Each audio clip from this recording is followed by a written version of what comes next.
When I talk about Lubna Sarwath, she's a fighter అనిపిస్తుంది. ఒక ఇష్యూని రేస్ చేశారా, దాన్ని కంప్లీట్గా ఫుల్ఫిల్ అవ్వాలి, దానికి ఒక సొల్యూషన్ రావాలి అనేది అప్పటిదాకా ఫైట్ చేస్తూనే ఉంటారు. సో ఆ పవర్ ఎలా వచ్చింది మీకు? టు బి వెరీ ఆనెస్ట్, ఆ ఇన్స్పిరేషన్ ఏంటి తెలుసా?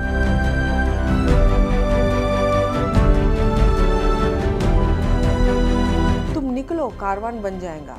ముస్లింలో మహిళల గురించి మాట్లాడుకుంటే వాళ్ళ కోసం మీరు నిలబడ్డం, వాళ్ళ కోసం మీరు being a Muslim, being a women, ఇవన్నిటి గురించి మాట్లాడుతున్నప్పుడు అక్కడ నుంచి వచ్చేటువంటి రియాక్షన్స్ ఎలా ఉండేవి అసలు? 2020లో జిహెచ్ఎంసీ కార్పొరేటర్గా కంటెస్ట్ చేశాను.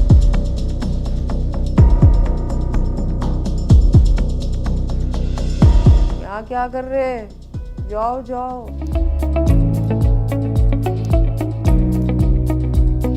Before this కిరాతకమైన government. Save our urban public ని. నమస్తే, నేను Kavitha. Welcome to a very special discussion with a fighter. Yes, నిజమే, తను ఒక ఫైటర్. ఎన్విరాన్మెంట్ గురించి ఫైట్ చేస్తారు, అలాగే ఎకానమీ గురించి కూడా ఫైట్ చేస్తారు. అట్ ద సేమ్ టైం మైనారిటీల హక్కుల గురించి, అందులోనూ పర్టికులర్గా ముస్లింల హక్కుల గురించి మాట్లాడతారు. సామాజికంగా ఉన్నటువంటి ఆర్థిక అంతరాలు, సామాజిక అంతరాలు తొలగేలా ఫైట్ చేస్తూ ఉంటారు. చెరువుల గురించి మాట్లాడతారు, పర్యావరణం గురించి మాట్లాడతారు. ప్రతి ఒక్క అంశం గురించి మాట్లాడేటువంటి డాక్టర్ లుబ్నా సార్వత్ మనతో పాటుగా ఉన్నారు. లుబ్నా గారు, హలో అండి, నమస్తే. ఎలా ఉన్నారు మీరు? Today if you ask me, I am very hopeful and a bit happy looking at that. మన ఏదైతే కొత్త ప్రభుత్వం ఇప్పుడు వచ్చిందో, ఆ కొత్త ప్రభుత్వం తీసుకున్న కొన్ని సామాజిక స్టెప్స్ నాలో కొత్త ఉత్సాహం ఉంది నిజంగా చెప్పాలంటే. ఐఎమ్ ఆఫ్టర్ ఏదైతే ఈ వర్డ్ నేను చాలా ఫ్రీగా యూజ్ చేస్తాను, ఒక కిరాతకాన్ని భరించాను. అండ్ నేను ఎందుకు అది అంత feel అయిపోయానంటే, I was rubbing shoulders very closely with the government. ఇటు స్ట్రీట్స్ మీద కానివ్వండి, అటు కోర్ట్స్లో కూడా కానివ్వండి, ఈ ప్రభుత్వంతో చాలా క్లోజ్గా రబ్ అయ్యాను. అట్లాగే జాయింట్ కమిటీస్ అని చెప్పి వాళ్ళతో పాటు జాయింట్గా సర్వే చేయడంలో, వీటన్నిటిలో వాళ్ళతో ఎంత క్లోజ్గా షోల్డర్స్ రబ్ చేసి I have seen such shocking things from them. ఈ ఇంజస్టిస్ని కూడా వాళ్ళు ఫేవర్ చేస్తూ, గవర్నమెంట్ ఇంజస్టిస్, అన్యాయం వైపు వెళ్ళి నిలబడి వాదించిన గవర్నమెంట్ ఇది. ఆ గవర్నమెంట్ నుంచి మనకు ముక్తి పొందింది. పైగా ఈ గవర్నమెంట్ ఏమో ఇంత సోషల్ స్టెప్స్ తీసుకుంటుంది. ఐఎమ్ రియలీ ఈరోజు నాకు సుకూన్లో ఉన్నా కొంచెం. అరే నిజంగా మేబీ ప్రతి చోట చట్టం అమలు అవుతుందేమో, ప్రతి చోట ప్రతి ప్రజకి ఒక రిలీఫ్ వస్తుందేమో. తను ఉన్నాను, అది నా ప్రభుత్వం అని ప్రతి ఒక్కళ్ళు అనుకోగలగాలి. I'm not at all here about to differentiate between who voted for Congress, who not voted for Congress. అందరు ప్రజలు సమానంగా ఈ ప్రభుత్వం చూస్తుంది అని చెప్పి నాకు ఒక నమ్మకం ఉంది. And that is how every ప్రభుత్వం షుడ్ బి. అది నాకు ఓటేసిందా, నీకు ఓటేసిందా అని చూడకూడదు. ఇంకా ప్రభుత్వంలోకి వచ్చేసిన తర్వాత ఇంకా చట్టాలు, న్యాయం, హ్యూమానిటీ, ఇవే మన భాష, ఇదే ఉండాలి ఇంకా. Exactly.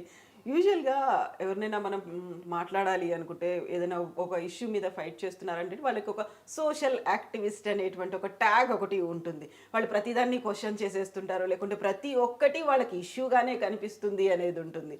But when I talk about Lubna Sarwath, she's a fighter అనిపిస్తుంది. ప్రతి ఇష్యూ ఏదైనా జస్ట్ లైక్ దట్ అలా వదిలేరు. ఒక ఇష్యూని రేస్ చేశారా, దాన్ని కంప్లీట్గా ఫుల్ఫిల్ అవ్వాలి, దానికి ఒక సొల్యూషన్ రావాలి అనేది అప్పటిదాకా ఫైట్ చేస్తూనే ఉంటారు. సో ఆ పవర్ ఎలా వచ్చింది మీకు? టు బి వెరీ ఆనెస్ట్, ఆ ఇన్స్పిరేషన్ ఏంటి తెలుసా? Many people tell you result important కదా. ఐ కీప్ టెలింగ్, రెండు చెప్తుంటారు ఎప్పుడు నాకు. ఒకటి రిజల్ట్ గురించి చెప్తుంటారు, రెండోది మనం ఇంతనే ఉన్నాం కదా, మనం ఏం ఈ రెండిటి మీద నేను ప్రతి ఒక్కరికి I try to empower them that it's not like about small number, it is not about the end result. ఎందుకు అంటే anything begins with a small. ఇప్పుడు రివర్ అయినా కానీ, ఒక సముద్రం కానీ, it is actually a small drop of water. So we should never think about, ఉర్దూలో కూడా ఏముంది, తుమ్ నికలో కార్వాన్ బన్ జాయేగా. So you start and they will come a group with you. So and mainly ఇక్కడ ఏంటంటే when even minorities keep telling me హమ్ తో కమ్ హై నా వాట్ కెన్ వీ డూ, అప్పుడు కూడా వాళ్ళకి చెప్తున్నాను. ఏపీలో మీటింగ్స్లో పిలిచినప్పుడు అక్కడ కూడా I try to empower people. I told them you people are telling that you people are Muslims. Then ముస్లిమ్స్లో అయితే జంగే బదర్ అని అయింది. సౌదీ అరేబియాలో ఉన్నప్పుడు ప్రాఫిట్ మొహమ్మద్ టైంలో ఒక బ్యాటిల్ అయింది, జంగే బదర్ అనేసి. జంగ్ అంటే battle, Badr is a place. So అక్కడ కూడా ఏమైంది, 313 people who were just not very well equipped but they wanted to oppose the అన్యాయం which the other party is doing. So దాంట్లో they were 1000. But ultimately what happened was these 313 won over the 1000. I keep telling these Muslims that you bother about what you are giving to the country. Don't keep on bothering about what the country will do for me and how can we do to the country when we are so small in number. Didn't you learn from your history, from the Muslim history, that this happened? It's an historical event, it's not a mythological event. It's in the history of the world. So అది జరిగినప్పుడు what is stopping you from thinking of what we can do for the country? Exactly. అని చెప్పి ప్రతి చోట, I mean wherever Kadapa public meetings దగ్గర నుంచి అన్ని చోట చెప్పాను నేను ఇది. And I tell this to every Muslim who approaches me with this dialogue of we're small, what can we do? I tell them you learn from your religion what you can do. And next coming to the result part koste, whether it is the Bhagavad Gita or whether it is the Quran, which is the holy book that I follow, and also we learn from the Gita because that's the majority book here. And we know చిన్నప్పటి నుంచి నేను ఒక సెక్యులర్గా పెరిగాను బాగా. మా mummy daddy కూడా ఆ అప్రోచే ఉండింది మా ఇంట్లో ఎప్పుడు. అండ్ చిన్నప్పుడు మా ఫిలిమ్స్ అవి అందరూ కమర్షియల్ ఏవైతే మూవీస్ చూస్తుంటారు కదా, మా తల్లిదండ్రులు నాకు ఆ మూవీస్ చూపించారు కాదు. నాకు ఎట్లాంటి మూవీస్ చూపించారంటే, మా దగ్గర ఎప్పుడు సెయింట్ ఫ్రాన్సిస్ నా స్కూల్ అయితే కామిక్స్, ఎప్పుడు కామిక్స్ చదువుకోవడం హీరోస్ అందులో. సో అందులో ఆ కామిక్స్ చదువుతుండడంలో నాకేమో, నేను రామాయణ కామిక్ చదివాను, మహాభారత, లవకుశ, ఈ కామిక్స్ అన్నీ చదివాను. సో నాకు తెలిసినవి కూడా మా మదర్ ఫాదర్ ఏమో మాకు ఆ యానిమల్స్ గురించి పిక్చర్స్ చూపించేవారు, historical Roman history English movies చూపించేవారు ఎక్కడెక్కడో థియేటర్స్కి తీసుకెళ్ళి. అట్లాగే ఈ కామిక్స్ చదివాను కదా, కాబట్టి లవకుశ థియేటర్లో మూవీ వస్తే నన్ను ఆ మూవీకి తీసుకెళ్ళేవారు. అలాగే రామాంజనేయ యుద్ధం చూశాను నేను. ఇట్లా నాకు ఈ ఏదైతే కామిక్స్ చదివానో అట్లాంటి మూవీస్ వస్తే మా మదర్ ఫాదర్ నాకు ఆ మూవీస్ కూడా చూపించారు. So that's how I know about the Gita and all that. So I tell them, whether it is in the Quran or whether it is in the Gita, what is it told? You do your bit. Exactly. Why are you bothered about the result? The result is somewhere else also, in somebody else's hands also. That's the one Almighty God. So, and I am a very strong believer in God. So నేను అనుకున్నాను that I am supposed to do what I am supposed to do. That's it. And how strongly I am able to do what I am doing, therein lies my part. So that is how, that is the exactly what the thing is, what pushes me, even though I have failed for the past 10 years before this Kiratakamaina government. Okay. But there are successes, yes. నేను అవి కూడా చవి చూశాను నేను. ఈ అరే ఇంత పెద్ద అన్యాన్ని గవర్నమెంట్ సపోర్ట్ చేస్తుందా అన్న ఆ పించ్, ఆ సింకింగ్ ఫీలింగ్ కూడా నేను అనుభవించాను. అండ్ ఆ బాధ అన్నమాట. And in fact when Hussain Sagar ని వీళ్ళు డీవాటర్ చేసేస్తున్నప్పుడు, in one public meeting in the Osman university where I was called to speak, I actually in front of the public I cried. And అప్పుడు కూడా then I have tasted what dewatering ఉన్నప్పుడు ఎట్లా అయితే పరిగెత్తుకుంటూ we went to my colleague, one of my family friends and colleagues in work is Mr. Chakri. So చక్రికి చాలా encourage చేసి ఆ రోజు పొద్దున్న బస్ స్టాప్కి వెళ్ళి అట్లా టికెట్ కొనుక్కుంటాము, అట్లా ఎయిర్పోర్ట్కి వెళ్ళి టికెట్ కొనుక్కొని అక్కడికక్కడే నేను ఫ్లైట్ ఎక్కి చెన్నై వెళ్ళాను. ట్రిబ్యునల్లో వెళ్ళి ఈ డీవాటరింగ్ హుసేన్ సాగర్ ఆపడానికి totally back support given by Chakri annamata. So I went there and we got the order with the help of Advocate Mohan and Advocate Yogesh. And these people ఏదైతే contract కూడా ఇచ్చేసారు, I spoke to the contractors who told, దేవుడు ఆ కేసీఆర్ మమ్మల్ని contract ఇచ్చాడు వడి మొత్తం ఖాళీ చేయమని అని చెప్పిన కాంట్రాక్టర్స్ నాన్ మీడియా చెప్పారు, నా పర్సనల్గా కాదు. సో ఈ కాంట్రాక్ట్ ఇట్లాంటి స్టేజ్లో they could not dewater the Hussain Sagar. The order came from there to stop. If that order would not have come and somebody, some innocent and small people like me would not have challenged, అది వాళ్ళు డివోటర్ చేసి ఉండేవారు. ఆ చోట మళ్ళీ నీళ్లు వచ్చేదా లేకపోతే అది భూమి అయిపోయేదా మనం అందరం we can understand by the way this government actually made land out of lakes. So యూజువల్గానే మనకి ఎవరైనా మీరు ముస్లిం మైనారిటీల గురించి మాట్లాడుతున్నారు. మైనారిటీలు అంటే చాలా చిన్న వాళ్ళు కదా, నెంబర్ చాలా తక్కువ ఉంటుంది కదా అనుకున్నప్పుడు అందులోనే సప్రెషన్లో ఉన్నటువంటి ముస్లింలో మహిళల గురించి మాట్లాడుకుంటే, మహిళలు యూజువల్గానే బయటికి ఎక్కడా కనిపించరు, రారు. వాళ్ళకి కావాల్సినటువంటి ఒక ప్రాపర్ వాయిస్ కావాలనుకున్నా కానీ ఒక ముస్లిం పర్సనల్ లా బోర్డు ఉంది కదా, వాళ్ళు డెసిషన్ తీసుకుంటారు, అందులో ఉన్నవన్నీ ఫాలో అవ్వాలి అని ఉంటుంది. వాళ్ళ కోసం మీరు నిలబడ్డం, వాళ్ళ కోసం ఫైట్ చేయడం అనేది స్టార్టింగ్లో ఏమన్నా బ్రిక్ బ్యాక్స్ ఇవన్నీ ఏమన్నా ఉన్నాయా? ఎలా ఉన్నాయి అసలు?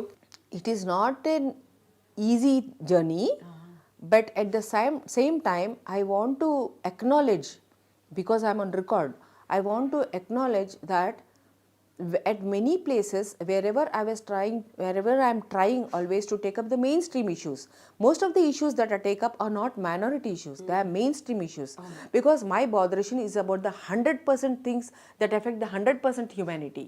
It is not about just about whatever the minority population is. We have not even had our census recently. 13, 14, 15, whatever the percent, that issue will always be secondary for me. Let me be on record, because that's how I think. The issue that concerns 100% will be my first priority. I have worked like that always. And never ever when I was trying to handle any of the mainstream issues, I actually received support from so many people across all walks of life. Nobody looked at me as a minority. They looked at me about the strength of the purpose with which I have come there and the purpose for which I am there. Ante chusaru. Now coming to the minority issue, you took one name that is a Muslim Personal Law Board name. Muslim Personal Law Board is registered as an NGO, and I categorize it as a highly regressive organization, given the point that it is not even a complier of the Quran. I am on record telling this, because they have actually told themselves about it. Coming to the very core issue of triple talaq. When triple talaq is not at all mandated by the Quran, opposed to that, judges like Krishna Iyer garu, the great doyen of justice, the great humanist, ఆయన అస్సాం దగ్గర నుంచి, అస్సాంలో ఉన్నప్పుడు కూడా ఆయన judgement ఉంది Assam high court నుంచి, ఇప్పుడు లేటెస్ట్ ఇప్పుడు వచ్చిన సుప్రీంకోర్టు జడ్జ్మెంట్ దాకా 2019లో 17లో 19లో వచ్చింది. అప్పటిదాకా కూడా ప్రతి ఆర్డర్లో they have quoted the Quran verses verbatim అక్కడ పెట్టారు. ఆర్డర్లో పెడుతూ ఏమని చెప్పారంటే, ఈ డైవర్స్ అన్నది ఇంత మోడర్న్, ఇంత పార్టిసిపేటివ్ ప్రొసీజర్ ఉందే ఖురాన్లో, ఆ ప్రొసీజర్ని ఫాలో చేయకుండా Muslims why they are going for this talak, what is this? And Justice Krishna Iyer ahead, వాళ్ళు ఆయన ఆర్డర్లో రాశారు, he went a step ahead and said, tomorrow, ఇది ఎప్పుడు 1980sలో ఇచ్చిన judgement, tomorrow if the country needs a single procedure for divorce, let them take it from the Quran అన్నారు ఆయన. Let the procedure be adopted. We are not bothered about the religion being followed kada. We are bothered about the procedure, which is very human in nature, very participative, and which is at the same time giving a lot of dignity. దాంట్లో చాలా dignity ఉందన్నమాట. అంటే భార్యాభర్తల మధ్యన మనస్పర్ధం వచ్చినప్పటి నుంచి వాళ్ళు సపరేటే అవ్వాలా అని అనుకున్నప్పటికీ ఎన్నో స్టెప్స్ ఉన్నాయి. డిగ్నిటీ ఉంది, ఆ సపరేట్ అవ్వడంలో డిగ్నిటీ ఉంది, లేదా తప్పులు తెలుసుకొని లేదు మనం ఉండాలా అనుకున్నప్పుడు కూడా డిగ్నిటీ పెట్టారు. అంత బాగా ప్రొసీజర్ ఉంది, ఒక 6-7 స్టెప్స్లో. ఈ స్టెప్స్ని మనం వీడరాదు, ఇది యూనివర్సల్గా ఇండియాకి ఇచ్చేయచ్చు అని చెప్పారు కృష్ణ అయ్యర్ గారు. మరి ఇట్లాంటి ప్రొసీజర్ని ముస్లిం పర్సనల్ లా బోర్డు ఏం చేస్తుంది?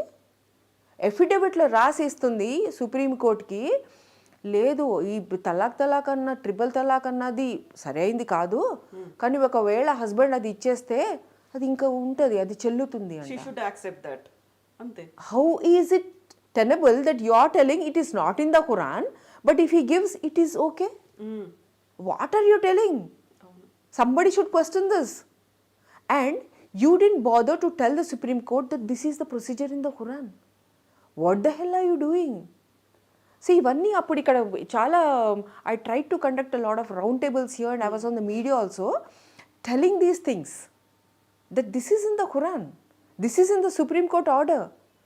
Why would they quote this verses from the Quran if they found it against the ethos of the constitution, against justice?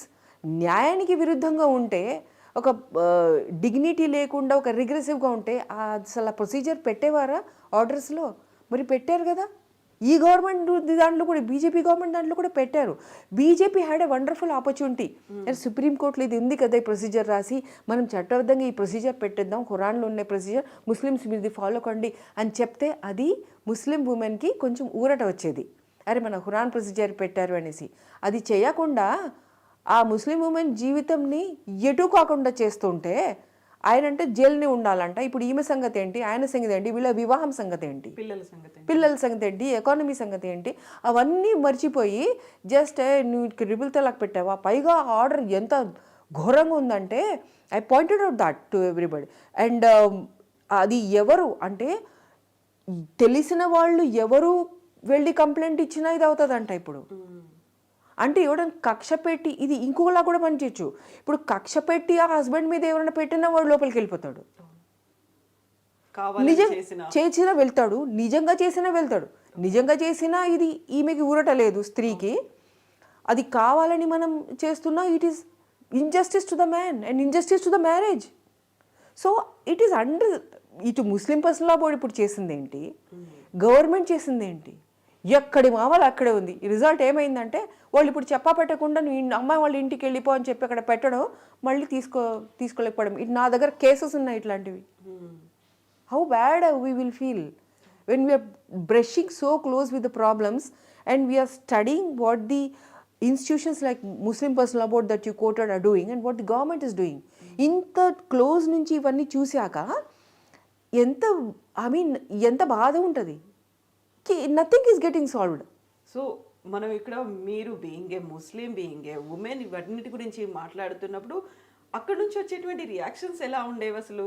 C I actually also contested. As మొన్న లాస్ట్ కంటెస్టింగ్ ఏం చేశాను, 2020లో GHMC కార్పొరేటర్గా contest చేశాను. So contest చేస్తున్నప్పుడు ఓపెన్గా I'm just going and giving my pamphlets door to door. It's a lady constituency, women reserve constituency, Asif Nagar, ward number 72. It's all the MIM people, they came and they threatened me with that person. It seems he's such a big Muslim man and Taina Gunda type, and he came and so openly with a big huge voice he's threatening. ఏమంటారు, what are you doing here అని నన్ను అడుగుతున్నారు. ఒక reserved కాన్స్టిట్యున్సీలో నేను registered candidate అయ్యి నేను contest చేస్తుంటే what are you doing here, you go. I mean what are they doing there? So women reserved constituency, a contesting candidate is distributing her pamphlets and talking to people. The people like they will talk, otherwise they will not talk. Leave it to the people. What are you doing అని చెప్పి వాళ్ళు వచ్చి నన్ను yeah క్యా కర్ రే, జాओ. Language so bad, threat so bad. People are there with me campaigning. There is a mother of 4 children who was campaigning with me. There was a youngster who was the only son of the parents who was campaigning with me. There were domestic workers who were campaigning with me. What will happen to them? For me, I had a double responsibility of actually sitting there on the spot and telling you, do whatever you want. I am doing the right thing. You are on the wrong side. And there was another choice with me because he was threatening everybody and telling, sab bahar aa jao. Yani there will be an attack on this only son of a mother and on this mother of 4 children. I didn't know about what I should think now. Whether I should think to get the actual justice and show them their place, sit down right there, or whether I should expose them to some violence. And I was actually moving out from that area, having campaigned to some extent, giving the pamphlets. I was actually moving out. At that time, everybody had informed, maybe, I don't know, and those Muslim men actually came and they were following me up to my house and all that. They thought all this is an intimidation and we can show her place. But that is not to happen, kada. Because the charge sheet was filed, the FIR was filed, The DCP West was then Srinivas Garu did excellent thing. But charge sheet also was filed. I didn't even know, but the police went on doing their job. వాళ్ళ job చేశారు. So things will not, when a person is focused, irrespective of the religious background or social background or financial background, the focus is what is necessary. And I am not telling that as a female, it had the, because of the patriarchal mindset or whatever, I know that there is a raw deal. There is. I'm not telling that I have never faced that. Whether it be in the family or in the extended ఖాందాన్ जो बोलते हैं ना, మన చుట్టాలు, ఆ చుట్టాలు కానివ్వండి, family కానివ్వండి, సొసైటీ కానివ్వండి, there is a raw deal. I actually tasted it. And I was thinking, oh yeah, if I were a male, I know these fellows would have been after me in a different manner. And అనుకున్నాను, but I never played a woman card or a minority card. Never played that. Till now I have never played the minority card. Till now I have never played the woman card. Because a person, when triple talaq issue kuda, I said it is not a Muslim issue or a female issue. It is a human issue. అక్కడ అన్యాయం జరుగుతుంది. చాలా regressive మెథడ్తో ఒక బంధాన్ని వాళ్ళు విడదీయడానికి వదిలించుకుంటున్నారు. అందరి ముందు నికా చేసుకుని సైన్ చేసి, మన ముస్లిమ్స్ సైన్ చేస్తారు, దే సైన్ ఇట్. సో అందరి ముందు ఆ కాంట్రాక్ట్ సైన్ చేసి, when you want to break it, the Quran says, yes, break it in this procedure. You want to follow some procedure in front of everybody when marrying, but you want to just give a divorce which is not a divorce in a secret, just like that. So it's not tenable. So ivanni all these points were being talked by me, and I was trying to bring the focus that it is a human issue. అక్కడ జరుగుతున్నది ఒక అన్యాయం.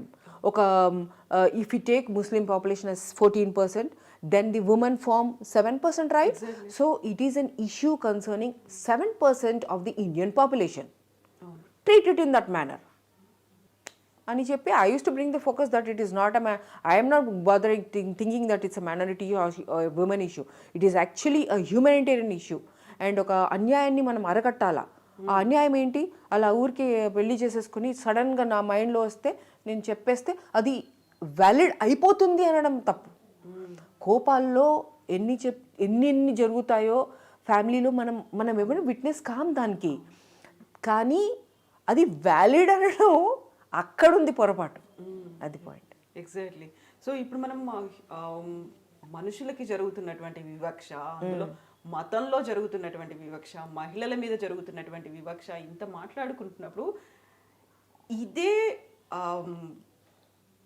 తీవ్రతతో మీరు lakes మీద చూపిస్తారు. Save our urban lakes, SOUL అనే ఆర్గనైజేషన్స్తో మన చెరువులు, వాటిని మనం బతికించుకోవాలి, చెరువులు అవి అలా అంతరించిపోవద్దు అనే ఒక కాన్సెప్ట్ ఉంది కదా, మీరు అలా పెట్టుకోవడం అనేది. సో ఒక ఎన్విరాన్మెంట్ ఫోకస్ మీద పెట్టుకొని, ఎన్విరాన్మెంట్ మీద ఫోకస్ అనగానే అది చాలా మంది మీద ఫైట్ చేయాల్సినటువంటి అవసరం ఉంటుంది. ఒక రకంగా కన్స్ట్రక్షన్ బిజినెస్ మీద ఉంటుంది, రియల్ ఎస్టేట్ మీద ఉంటుంది, గవర్నమెంట్ మీద ఉంటుంది, అక్కడ ఉన్నటువంటి ఆ లోకల్ పీపుల్ మీద కూడా ఫైట్ చేయాల్సినటువంటి అవసరం ఉంటుంది కదా. ఎలా ఉంటాయి అందులో ఛాలెంజింగ్ టాస్క్లు అంటే? It is very very actually depressing చెప్పాలంటే. అండ్ దాంట్లో ఆ చెరువు మీద first of all let me clarify about SOUL. ఆ సోల్ నేను అప్పుడు కన్వీనర్ ఉండే. For 5 years I was the convener. The members actually appointed me as the convener.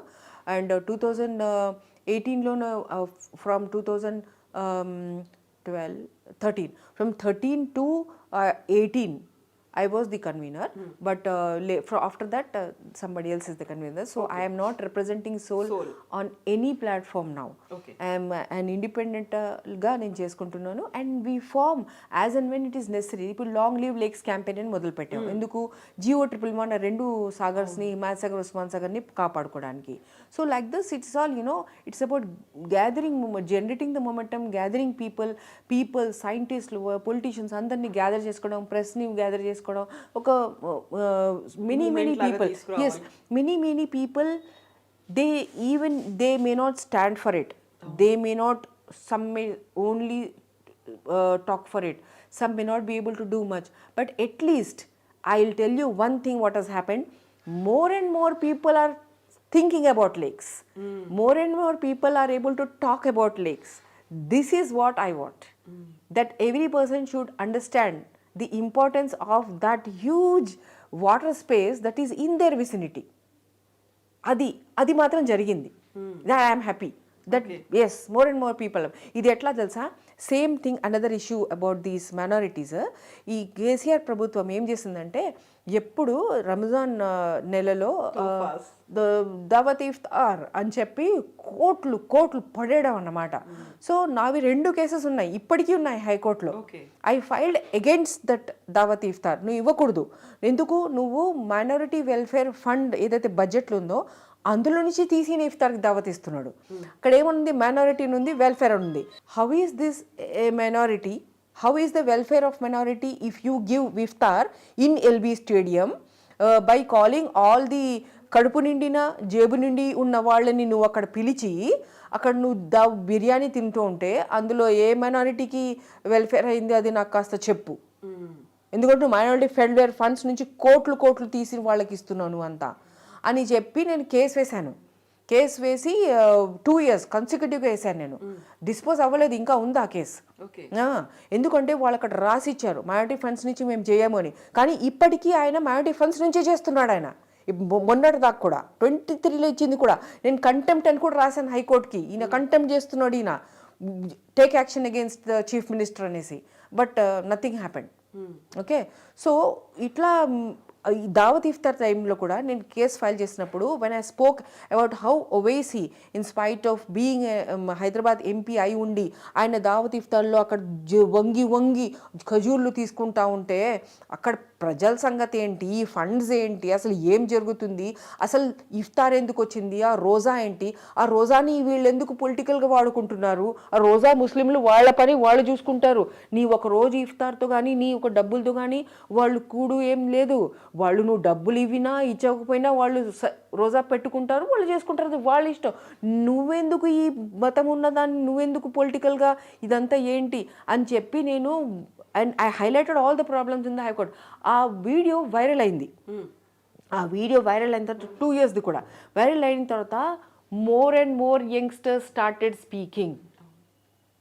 They started telling, we want jobs, you talk about our scholarships, you talk about our education, what about our overseas scholarship, ఇవన్నీ పక్కన పెట్టి నువ్వు ఏంటి సంగతి, ఈ దావతులు ఇఫ్తార్ మా డబ్బులని ఎక్కడ పెడుతున్నావు నువ్వు అని చెప్పి youngsters more and more started speaking. Got some relief. Yes. It is not, my case did not, my case was not, the order was not given in my, what my prayer was, stop that iftar and recover all the funds from the KCR. This was my prayer. That prayer did not get fulfilled. ఆ ప్రేయర్ని justice గారు ఏం చెప్పట్లేదు, సరే మీరు report ఇవ్వండి, ఎంత ఖర్చు పెట్టి ఇవ్వండి, ఇందులోనే టైంపాస్ అవుతా ఉంది కోర్టులో. అయితే కానీ జరిగింది ఏంటంటే ప్రజల్లో ఏదైతే వాళ్ళ నాలికలో ఏదైతే తాళం వేసి ఉన్నదో అది భయంతో కానివ్వండి లేకపోతే ఫేవర్ గురించి అయినా కానివ్వండి, ఆ నాలిక ఓపెన్ అవ్వాలా అని నేను మైండ్లో ఏదైతే ఆ ముడి విప్పాలా వీళ్ళు ఎందుకు అడగరు అని చెప్పి ఏదైతే నేను చాలా మైండ్లో ఆక్రోశం ఉండేదో అది అక్కడ నాకు కొంచెం సక్సెస్ అనిపించింది. Yes, they are speaking. Exactly, yes, అది. అండ్ మెయిన్గా ఈ ఏదైతే నా షౌసా ఫౌండేషన్ అని దేనికైతే నేను ఫౌండేషన్ సెక్రటరీనో ఏంటంటే ముస్లిమ్స్లో జకాత్ అని ఉంటుంది. జకాత్ అంటే ఏంటి, every year on their wealth అదొక ట్యాక్స్ లాగా అనమాట. ప్రతి నాకు వెల్త్ అంటే ఇప్పుడు ఇస్లాంలో ఏంటంటే income will not be taxed. Income నాకు 1 కోటి రూపాయలు నాకు నెలకు వచ్చిన ఇన్కమ్ కింద అది మొత్తం నేను ఖర్చు పెట్టేస్తుంటే నో ట్యాక్స్.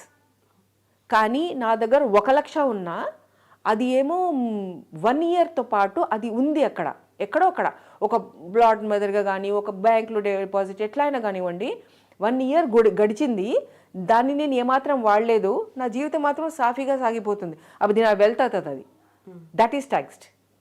ఓకే, సో దాని మీద జకాత్ వస్తుంది. 1000 రూపీస్ మీద 25 రూపీస్, ప్రతి 1000 రూపీస్ 25.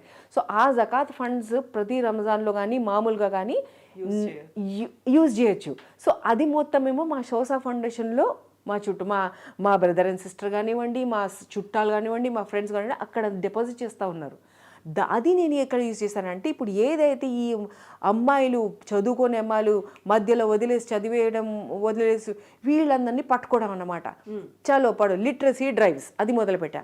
ఈ 24/7 నడిచే ఈ literacy drives over the phone in person నా దగ్గరికి 7 to 8 రోజు వచ్చేవాళ్ళు. ఇప్పుడు షిఫ్ట్ అయ్యాను కాబట్టి ఇక్కడ రాలేకపోతున్నారు. డైలీ 7 to 8 మార్నింగ్ ఉండేది నా దగ్గర. Anybody can come and just put their educational demand before me. నాకు గైడెన్స్ ఇవ్వాలంటే గైడెన్స్ ఇస్తాను, లేకపోతే వాళ్ళది అండర్టేక్ చేసుకోండి వాళ్ళు మెయిన్ స్ట్రీమ్. ఇప్పుడు నాకు చదవాలని ఉంది, నేను వదిలేసిన చదువు, ఇప్పుడు నాకు తెలిసింది బాజీ మీరు చేస్తున్నారని, ఏం చేయాలా ఇప్పుడు అంటే అప్పుడు వాళ్ళని ఏజ్ ఏంటి, ఇన్ని డాక్యుమెంట్స్ ఏంటి, నువ్వు లాస్ట్ ఏంటంటే టీసీ ఉందా, అది ఉందా, అరే ఒక్కటి ఉండదు వీళ్ళ దగ్గర. నేను వాళ్ళకి తిట్టాను తెలుసా, ఇంత కోపంగా తిడతాను నేను. ఇంత వాళ్ళకి ఇంత ఓపెన్గా తిడతానంటే నీకు ఆ 4 కాళ్ళ మీద నడిపే వాళ్ళకి నాకు తేడా చూపి. ఇంత బాధతో తిట్టేదాన్ని నేను. They would not get angry తెలుసా. They will accept that. Suppression ఎంతలా ఉంది అనేది కూడా. Yes, నేను అన్నాను 4 पैर चलने वाला कौन जानवर है, उसको तुम्हारे को फर्क बताओ అన్నా. అది నవ్వుతుంది నువ్వు నవ్వుతావు, అది తింటుంది నువ్వు తింటావు, అన్నీ అవుతున్నాయి. నువ్వు వాడిన 4 కాళ్ళ ఆ ప్రాణిలాగా నువ్వు అన్నీ చేస్తున్నావు. ఒక్కటే తేడా ఏంటి తెలుసా, అది బుక్ పట్టుకోలేదు, నువ్వు బుక్ పట్టుకోగలవు, నువ్వు పట్టుకున్నావు ఇప్పటిదాకా. అది రాయలేదు, నువ్వు రాయగలవు, నువ్వు రాసావా ఇప్పటిదాకా. ఇంత ఘోరంగా తీటదాన్ని వాళ్ళని. But దేవ్స్ to accept. సో ఇట్లా లిటరసీ డ్రైవ్స్లో వాళ్ళని ఓపెన్ 10th పెట్టడం, లేకపోతే చదువున్న వాళ్ళని ఆమెని ఆ ఏజ్ సరిగ్గా ఉంటే కాలేజ్ మేనేజ్మెంట్తో మాట్లాడి కాలేజ్లో పెట్టడం. ఈ కొంతమంది స్కూల్స్లో ఏంటంటే 16 years 7th class. ఇప్పుడు ప్రిన్సిపల్తో వెళ్ళి మాట్లాడితే ఆయన కూడా ముస్లిమే. ఆయన ఏమైంది వాళ్ళ అమ్మ పని చేసి నాకు ఒక 300 ఫీజు కడుతుంటే ఏమైంది మేడం, ఏమైంది మీకు, అయ్యింది కాబట్టి ఇక్కడ నిలబడి మాట్లాడుతున్నా. నువ్వు టీసీ ఇస్తావా లేకపోతే నేనేం చేసుకుంటాను, నేను వాడిని అయితే తీసేసి వాడిని 10th ఓపెన్ కట్టిస్తాను నేను అని చెప్పి వాడితో మాట్లాడి బయటికి తీసుకెళ్ళి అప్పుడు ఎఫిడవిట్స్ ఏవో తయారు చేసుకుని అప్పుడు ఎఫిడవిట్ ప్రొఫార్మ్ కూడా ఉండేది ఓపెన్ అన్నమాట. లైక్ దోస్ ఈ లిటరసీ డ్రైవ్ నేను ఒక్కటే అనుకున్నాను. నేను నా కార్పొరేటర్ అప్పుడు కూడా నా మేనిఫెస్టోలో 100% లిటరసీ ఉండాలి. That was my first manifesto. MIM ఒక మేనిఫెస్టో కూడా ఇవ్వదు.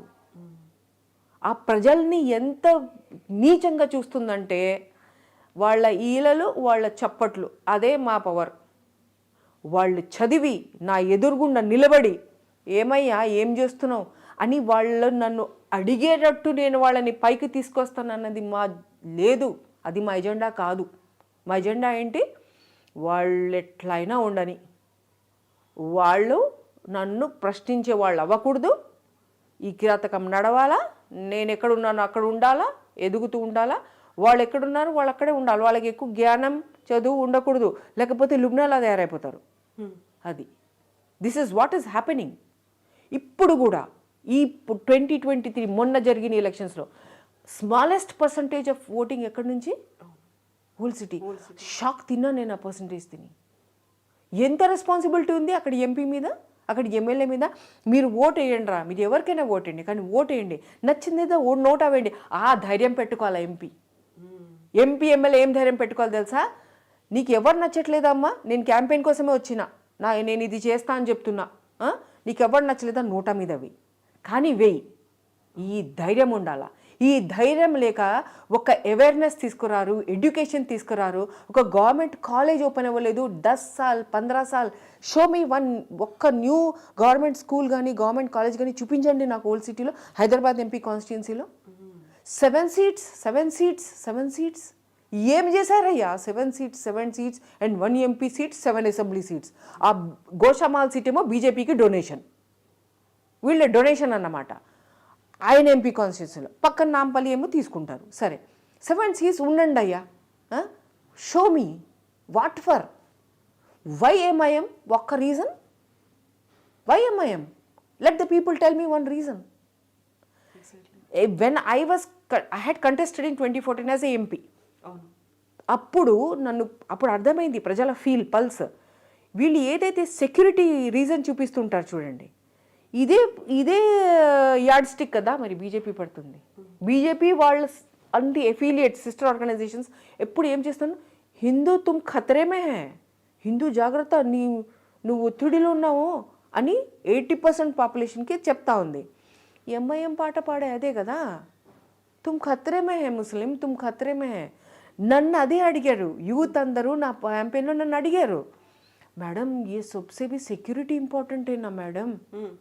తో నేనన్నాను, నేను మా డాడీ లేరు, మా డాడీ నాకు చదువు చెప్పారు కానీ మా డాడీ లైట్నో లేరు. We living with my mother in Asif Nagar in one house. నేను పొలిటీషియన్ డాటర్ కాదు, నేను ఒక ఫిలిం స్టార్ డాటర్ కాదు, ఒక బ్యూరోక్రాట్ ఐఏఎస్ డాటర్ కాదు, పెద్ద బిజినెస్ ఉన్న డాటర్ కాదు. నాకు భయం లేదే, మీకేం భయం అని అడిగా. I try to logic with them, I try to reason out. వాళ్ళ నుంచి వాళ్ళు లాజిక్ ఉండాలి. నేను అంటాను ప్రతి ఒక్కళ్ళు ఏదైనా చెప్తున్నప్పుడు గివ్ మీ ద లాజిక్. వాళ్ళు నాది I try to empower them. వాళ్ళు నన్ను క్రిటిసైజ్ చేసి వాళ్ళు ఎంఐఎంకి ఓటేస్తారు, వాళ్ళందరూ చెప్పారు కూడా. వాళ్ళని I try to empower them. Think properly, think properly. It is not about security. You are being told, you are being created a myth of the lack of security. మీలో ఒక భయం కల్పించబడుతుంది. అసలు మీరు అంత భయపడేట్టుగా ఏమీ లేదు కాబట్టి నేను నా ఎగ్జాంపుల్ మీకు చూపిస్తున్నాను. వాళ్ళకి చెప్పేదాన్ని, రేపు నువ్వు ఎంపీ కావాలా, నువ్వు ఎమ్మెల్యే కావాలా, అలా మీరు తయారవ్వండి. అంతేగాని మీరు ఎప్పుడు నాకు సెక్యూరిటీ రిస్క్ ఉంది కాబట్టి ఆయనకి ఓటేస్తే నాకు సెక్యూరిటీ పోతుంది అని అది తప్పు రకం మీరు ఆలోచిస్తుంది. Tomorrow you have to be the MLA and see that the citizen should not have a security problem. Security problem ఉంది అని చెప్పి ఓటు తీసుకోవడం శ్రేయమా? అందులో బలం ఉందా? లేకపోతే నీకు ఎప్పటికీ సెక్యూరిటీ ప్రాబ్లం ఉండదు, నేను అది కల్పిస్తా నీకు. నువ్వు ఎక్కడి దాకా చదువుతావో, ఏం చేస్తావో, ఏం బిజినెస్ చేస్తావో నా అంత ఎదుగు, నేను తప్పుకుంటాను. ఎంపీ అవుతావా అవ్వు, నువ్వు లాయర్ అవ్వు, నువ్వు ఇంజనీర్. ఇదండి దీన్ని ఎంపీ అన్నారు. ఆ భరోసా ప్రభుత్వం యొక్క, ఎంపీ యొక్క, ప్రజల రిప్రజెంటేటివ్ అంటే ఏంటి? ప్రజలకి నీలా స్థాయికి తీసుకురా భయ్, నీ స్థాయికి తీసుకురా. ఆ ప్రజ నిన్ను భయపడకూడదు.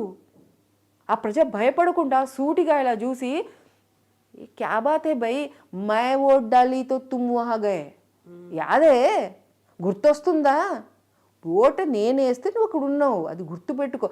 ఈ రకంగా ప్రజలు మాట్లాడితే కరెక్టే కదమ్మా, ఎక్కడ నేను కాదంటున్నాను చెప్పు, నాదేమైనా తప్పైందా చెప్పు. ఎంపీగా ఉంటూ నేను ఇట్లా మాట్లాడగలగాల, ఆ హ్యూమిలిటీ నా దగ్గర ఉండాలా, ఆ డేర్నెస్ నా ప్రజా దగ్గర ఉండాలా. And at the same time responsibility అనేది కూడా వాళ్ళు తీసుకోగలగాలి. ఎస్, రెస్పాన్సిబిలిటీ కాకపోతే ఏంటండి, ఇది ఏం కిరీటమా, ఇది మన సింహాసనమా? ఇది పాయింట్, మీరు కరెక్ట్ పాయింట్ తీసుకొచ్చారు. ఎంపీ ఎమ్మెల్యే అంటే ఇప్పుడు ఎట్లా ఉంటుందంటే it is a seat of power. No, it is a seat of ధర్మం, it is a seat of responsibility. ఒక చాలా పెద్ద హ్యూజ్ రెస్పాన్సిబిలిటీ, తెలుగు కూడా ఏంటి, బాధ్యత. బాధ్యత అండి, అసలు నిద్ర రాకూడదంట నేనైతే ఎంపీ ఎమ్మెల్యే అయితే. నేను అనుకునేదాన్ని, అరే ఇన్ని ప్రాబ్లమ్స్ ఉన్నాయి నా మేనిఫెస్టో కూడా ఏళ్ల తరబడి అలాగే కంటిన్యూ అవుతున్నాయి, ఇయర్స్ టుగెదర్. నిద్ర ఎట్లా పడుతుందండి అసలు ఎంపీకి ఎమ్మెల్యేకి అన్ని ప్రాబ్లమ్స్ పెట్టుకొని? ప్రతి MLA MP where is a ప్రజాదర్బార్. And during I did one course of ఐవిల్, India women in leadership from IIM Bengaluru. Merit cum మీన్స్లో స్కాలర్షిప్ వచ్చేసింది, ఎందుకంటే అదొక 3 months కోర్స్. ఖాళీ 3 months కోర్స్కి దాని రేట్ ఏమో ఇట్ వాజ్ అరౌండ్ 5 lakhs అనుకుంటా. I got a merit come means 95% scholarship. So I went and attended that. ఆ స్కాలర్షిప్లో, ఆ ప్రోగ్రాంలో 3 months కోర్స్లో మమ్మల్ని 1 week సింగపూర్ తీసుకెళ్లారు. సింగపూర్లో ఎలెక్ట్ అయిన రిప్రజెంటేటివ్స్ని ఎలా వాళ్ళు చేస్తున్నారు అది చూసుకోనికి, ఎందుకంటే లీడర్షిప్ కోర్స్ కదా ఇది. I met people over there. MP అంటే ఏంటి తెలుసా, మెంబర్ ఆఫ్ పార్లమెంట్ కాదు, meet the people. Okay, yes, నేను అదే పాయింట్ నేను యాడ్ చేసుకున్నాను నా దాంట్లో. ఎమ్మెల్యేని నేను కంటెస్ట్ చేశాను 2018లో, ఎమ్మెల్యే కూడా కూడా చేశాను. So meet Lubna any time, MLA కా మతలబ్, ఎస్ అట్లా పెట్టుకున్నాను నేను నా ప్యాంఫ్లెట్లో. MLA means meet Lubna any time, you can come any time అని చెప్పి అట్లా. I was trying to bring those things that people that this is governance. What you are facing, the threat, the fear, and at the same time all the problems are always there. This is not governance. You have to expect more and ask for more. అని చెప్పి ప్రతి ఒక్కళ్ళకి I know that it's going somewhere else, but this time there is a change. Old city నుంచి చాలామంది poor, the people whom I'm meeting and educating, they all told me we are voted for Congress అన్నారు వాళ్ళు. But still the percentage was so less, and given that the EVMs are not a very safe method of voting, EVMs safe ఏమాత్రం కాదండి. చాలా చాలా ఇప్పుడు cases నడుస్తున్నాయి దాని మీద. ఈవీఎంలను హ్యాక్ చేశారు. ఎస్, ఇట్స్ నాట్, చూడండి ఇప్పుడు హ్యాక్ అయింది అని నేను ఇలా చెప్పాను, ఎందుకు, నా దగ్గర సుబూత్ లేదు. కానీ ఈవీఎంస్ సేఫా అని అంటే మరి కేసెస్ నడుస్తున్నాయి కదా, ఆర్టీఐలో రిప్లైస్ వచ్చాయి కదా, 20 lakh ఈవీఎంస్ ఈసీఐ నుంచి వెళ్ళిపోయాయి, ఈసీఐకి చేరలేదు. చెప్పండి ఎక్కడున్నాయి?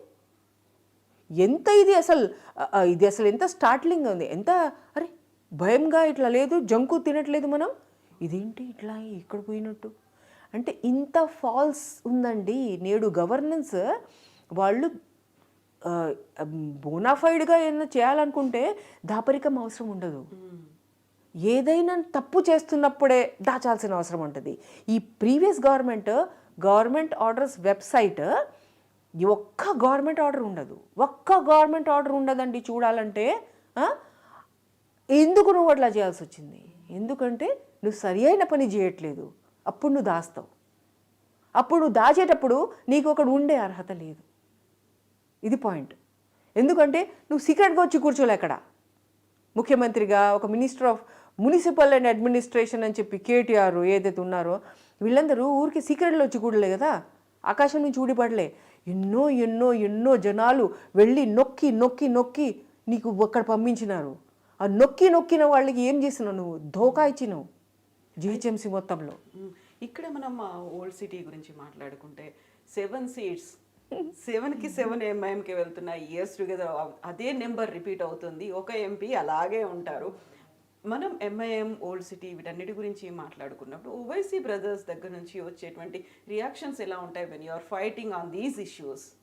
యా, నేను చూడండి, ఒకటి చాలా క్లోజ్గా వాళ్ళతో రబ్ అవుతున్న ఇష్యూ ఒకటి నడుస్తూ ఉంది. And I tell you,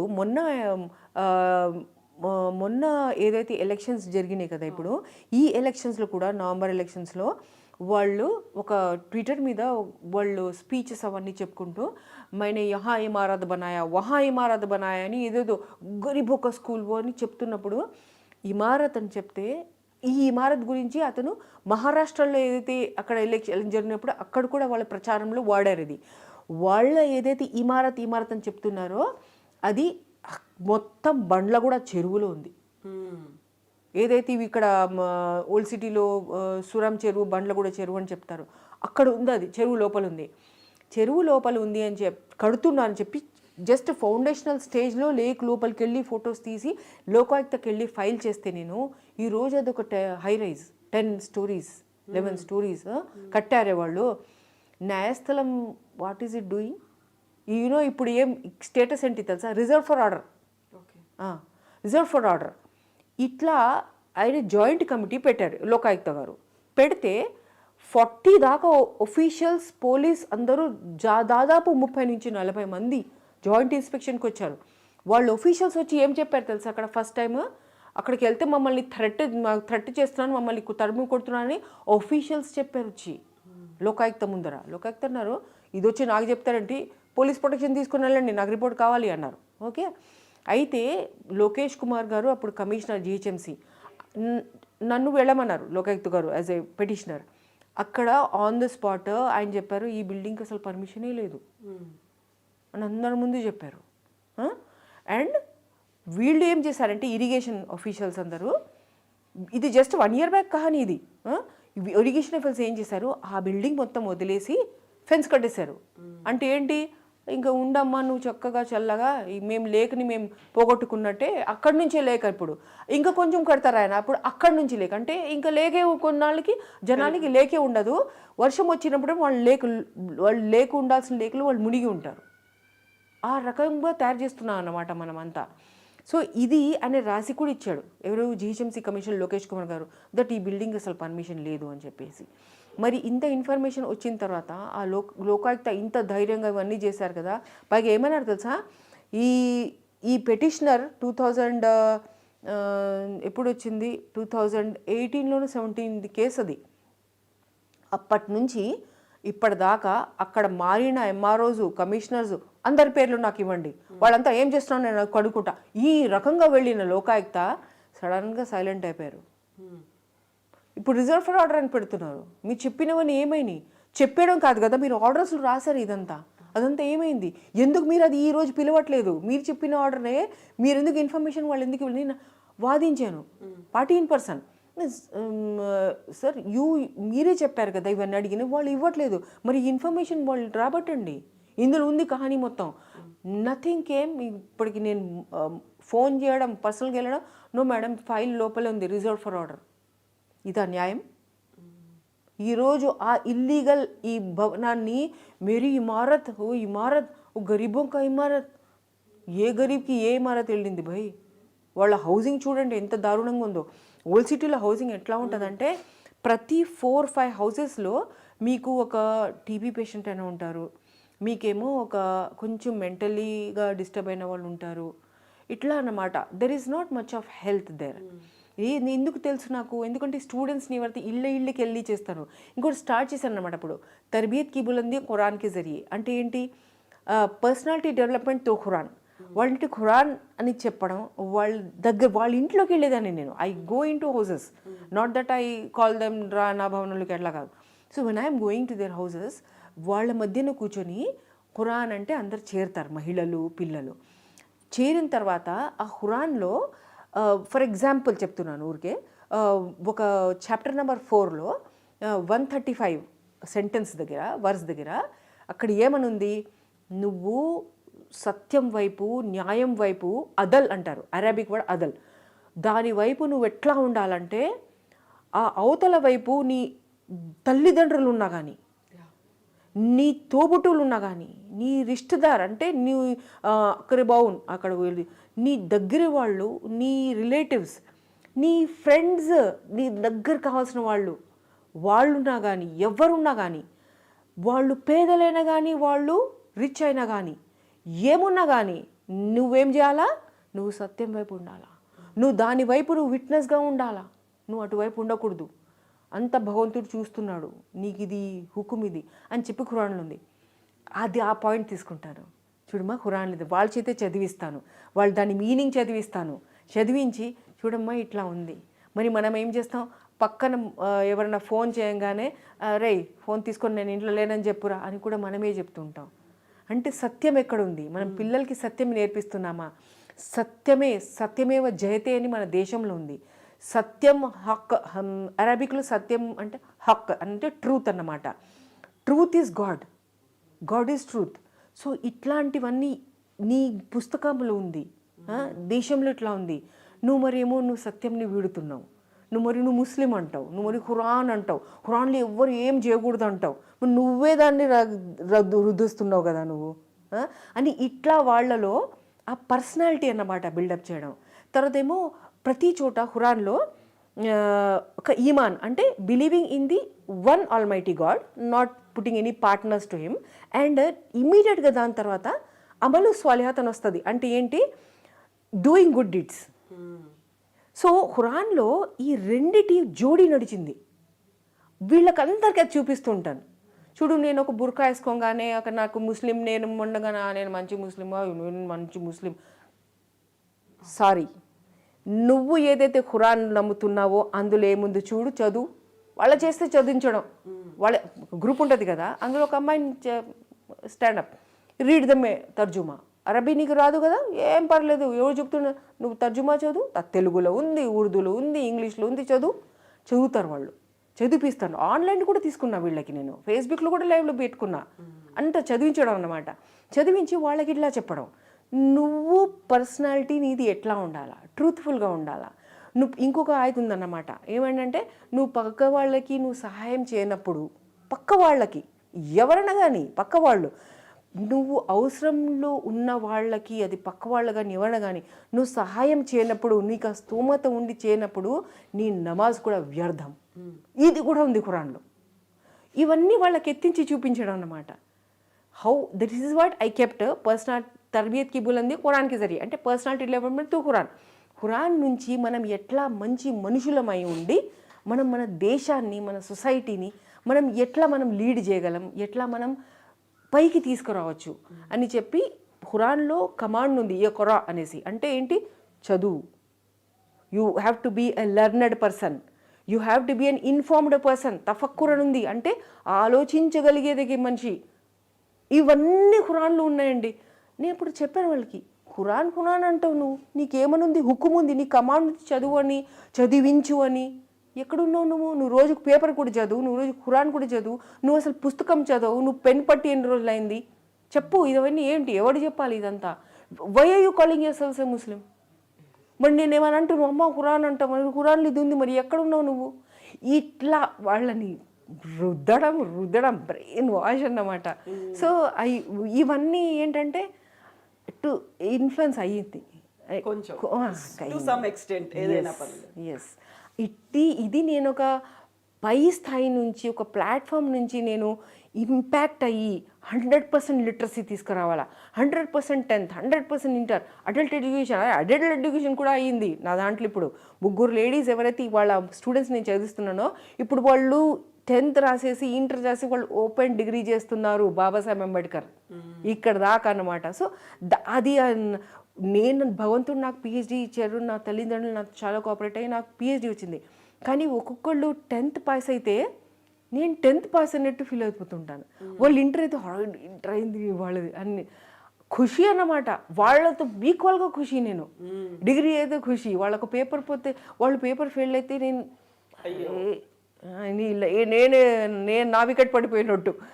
so all these are ఇది పార్ట్ ఆఫ్ ద లైఫ్ అన్నమాట, just integral part of the life. ఇంకా so I can see the ఒక హ్యాపీనెస్, ఒక సాటిస్ఫాక్షన్ అనేది మీ మొహంలో కనిపిస్తుంది. లేదండి, there is a lot of work ఇంకా ఉంది చేయాల్సింది. నో వాళ్ళతో ఏదో వాళ్ళు ఒక్కటి అవ్వగానే అమ్మ 10th అయింది భయ్, నో ఐ హావ్ టు ఒక స్టెప్ ఐ మీన్ ఎట్లా లాగాలి, ఇంకా ముందు ఎట్లా లాగాలని అది ఆలోచనలో పడిపోతా నేను. How to lure her more, how to lure అని చెప్పేసి this is the reason why I applied for MLC. అయితే ఇక్కడ వక్ఫ్ బోర్డుకు సంబంధించి కూడా ఫైట్ అనేది మీది ఇంకా కంటిన్యూ అవుతూనే ఉంది. అందులో వక్ఫ్ బోర్డులో ఉమెన్ మెంబర్ ఉండాలి అని మీరు పెట్టినటువంటి ఒక అప్లికేషన్, అది ఏ స్టేజ్లో ఉంది? దాంట్లో ఇప్పటిదాకా మీకు న్యాయం జరిగింది అనుకుంటున్నారా? లేదు. ఇన్ఫ్యాక్ట్ 2016లో కూడా వక్ఫ్ యాక్ట్లో, వక్ఫ్ చట్టంలో ఒక ప్రొవిజన్ ఉందన్నమాట. ఏంటి? ఎలక్టెడ్ రిప్రజెంటేటివ్స్ ఉంటారు, తర్వాత అక్కడ ముతవల్లీస్ ఉంటారు, అట్లాగే ఆఫీసర్స్ ఉంటారు, అంటే బ్యూరోక్రాట్స్ ఉంటారు. దాని తర్వాత పీపుల్ నుంచి సోషల్ సర్వీస్ ఉన్నా కానీ, ఇస్లామిక్ స్కాలర్స్ కానీ, విమెన్ ఉండాలి అని చెప్పి ఉంది. సో పీపుల్ వైపు నుంచి 4 to 5 పీపుల్ వైపు నుంచి గవర్నమెంట్ నామినేట్ చేయొచ్చు అని చెప్పి క్లియర్గా రాస్తుంది. సో నేనేం చెబుతా, ఆ సెక్షన్స్ కోట్ చేసుకుంటే 14 సెక్షన్ అనమాట. అందులో ప్రొవిజన్ 1లో ఈ కేటగిరీ, 2, 3 అట్లా నేనేమో ఉమెన్ కేటగిరీ కింద నేను ఫుల్ఫిల్ అవుతున్నాను. దాని తర్వాత ఇస్లామిక్ స్కాలర్ అంటే నేను పిహెచ్డీ చేశాను కదా Islamic economics focusing concentration of elective ఏమో ఇస్లామిక్ ఎకనామిక్స్గా I did from Indonesia. So అది పెట్టుకున్నాను. దాని తర్వాత సోషల్ సర్వీస్ నేను ఇట్లా I'm doing some social work. So ఈ 3 కేటగిరీస్లో please if you find me eligible, I'm ready for an interview, I can give an interview and everything mine will be in public domain. ఇది కూడా రాశాను నా అప్లికేషన్లో. నేను వక్ఫ్ బోర్డ్ మెంబర్గా అయిన తర్వాత నా ఆస్తులు, నా బ్యాంక్ బ్యాలెన్స్ అంతా పబ్లిక్ డొమైన్లో ఉంటుంది. సో ఎవ్రీ ఇయర్ కానీ ఎవ్రీ 6 months కానీ అందరు అది ఆడిట్ చేయాలా అన్న చేయొచ్చు కాదు, చెయ్యండి. So that it should be clean. ఎందుకంటే నేను చెక్లో ఉండాలి ఎప్పుడు అని చెప్పి ఇవన్నీ రాసుకుని అప్లై చేశాను. నా CV సబ్మిట్ చేశాను. 2016లో కూడా సబ్మిట్ చేశాను. ఆ బోర్డ్ డిజాల్వ్ అయిన తర్వాత మళ్ళీ 2022లో కూడా చేశాను. 2 సార్లు కూడా నన్ను యాక్సెప్ట్ చేయట్లేదు, నన్ను రిజెక్ట్ కూడా చేయట్లేదు. పైగా ఆ వక్ఫ్ బోర్డులో ఏదైతే కొన్ని యాక్ట్, ఈ చట్టంలో కొన్ని ప్రొవిజన్స్కి విరుద్ధంగా ఉన్న మెంబర్స్ కూడా లోపల పెట్టి ఉన్నారు.